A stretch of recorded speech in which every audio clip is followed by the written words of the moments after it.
আসসালামু আলাইকুম। Sky by presents goal of the ডেতে সকলকে আমন্ত্রণ। আলভারেজের গোলটা মূলত হয়েছে স্কালোনির মাস্টার ট্যাকটিক্সের জন্য, যে ট্যাকটিক্সটা আসলে 4 জন ফরওয়ার্ড খেলানো, মিডফিল্ডারদেরকে বসিয়ে 4 জন ফরওয়ার্ড খেলিয়ে, এটাকে বলা হয় ট্যাকটিক্যাল পরিভাষায় বক্স ওভারলোডিং। প্রায় পেপ গার্দিওলা ম্যানচেস্টার সিটিতে এই কাজটা করতেন, এই বক্স ওভারলোডিংয়ের জায়গাটা, সেটা লিওনেল স্কালোনিও করেছেন এই ম্যাচের মোমেন্টাম আনার প্রেক্ষিতে।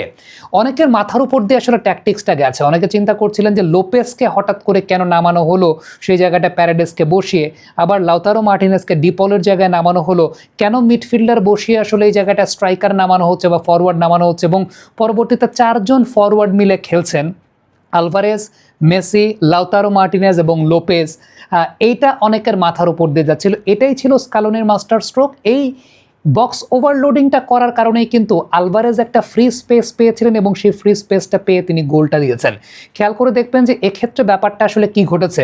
লোপেজ কিন্তু বলটাকে সেন্ট্রালি রিসিভ করে সেটাকে আবার সাইডে নিয়ে গিয়ে 2-3 জনকে তার দিকে ড্র্যাগ ইন করেছেন। আফটার দ্যাট আলভারেজের জন্য কিন্তু একটা ফাঁকা স্পেস ক্রিয়েট হয়েছে, যেখান থেকে আলভারেজ আসলে গোলটা দিয়েছেন। মূলত স্কালোনির এই ট্যাকটিক্সের পেছনে সবচাইতে উল্লেখযোগ্য কারণটা ছিল যে সুইজারল্যান্ড 10 জনের দলে পরিণত হয়েছিল এবং 10 জনের দলে পরিণত হওয়ার পর তারা কিন্তু ওই জায়গাটা পুরোপুরি লো ব্লকে চলে যাচ্ছিল, এবং এই লো ব্লকটা ভাঙার জন্যই কিন্তু এই বক্স ওভারলোডিংটা প্রয়োজন ছিল। এই বক্স ওভারলোডিংটার কারণে সুইজারল্যান্ডের ডিফেন্ডাররা কনফিউশনে ভোগাটা, এবং সেখানে একজন না একজন তো আসলে ফ্রি স্পেসে থাকবেনই।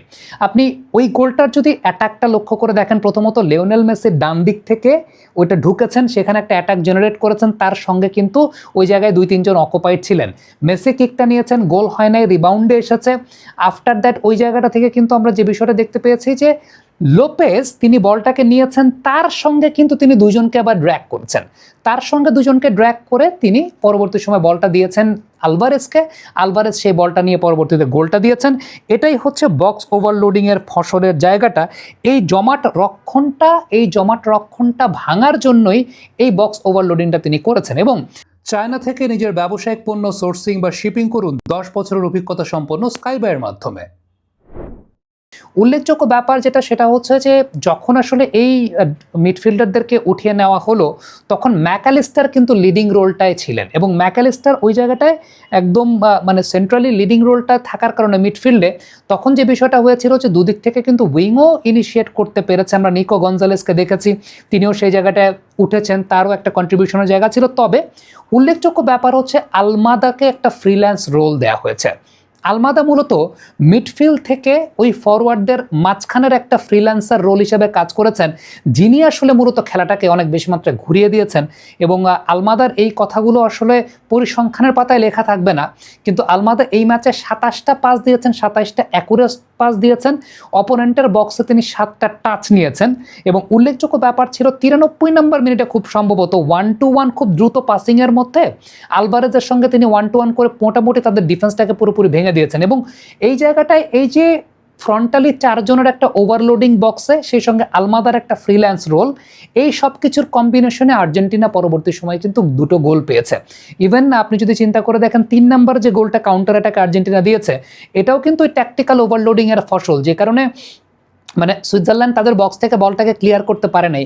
আলমাদার রোলটাকে এই ম্যাচে আমি আসলে খুবই গুরুত্বপূর্ণ হিসেবে ধরতে চাই। এবং মানে দ্বিতীয়ার্ধে মানে ওই 90 মিনিটের পরের যে সময়টা, ওই সময়টায় 30 মিনিট আলমাদা পুরোপুরি ডমিনেট করে দিয়ে গেছেন।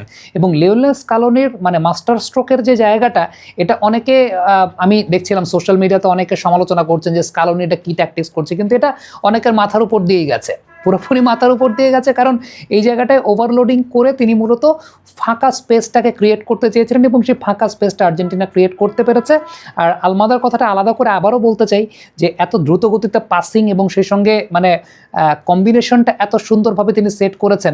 আমি জানি না নেক্সট ম্যাচে আলমাদাকে আসলে স্টার্টিং 11-এ স্কালোনি খেলাবেন কিনা, এটা স্কালোনি খুব ভালো জানেন। বাট এই ম্যাচটা আর্জেন্টিনা আসলে টেস্ট ম্যাচ ক্রিকেটের মতো ইনিশিয়ালি খেলেছে, তারা টিকে ছিল, বাট টিকে থাকার পর ডমিনেশনের জায়গাটা এই স্কালোনির যে ট্যাকটিক্যাল চেঞ্জটা, যেখানে আসলে 4 জনকে ওই সামনে রেখে একটা ট্যাকটিক্যাল ওভারলোড করে বক্সের ওই আশেপাশের জায়গাটাতে আলমাদাকে ফ্রিল্যান্স রোলে খেলিয়ে সেখান থেকে পুরো বিষয়টাকে জেনারেট করেছেন। ইট ওয়াজ রিয়েলি মাস্টার ট্যাকটিক্স। অনেকেরই মাথার উপর দিয়ে গেছে, বাট ট্যাকটিক্যাল জায়গাটা আসলে এই জায়গা ছিল। But Switzerland played well in this match, এটা অস্বীকার করার কোনো সুযোগ নেই, কিন্তু পরবর্তী সময় তারা আসলে চ্যাম্পিয়নশিপ টিমের চ্যাম্পিয়ন স্ট্র্যাটেজির কাছে হেরে গেছে। কমেন্ট বক্সে আপনাদের মন্তব্য মতামত জানতে চাই, লিখে পাঠাবেন।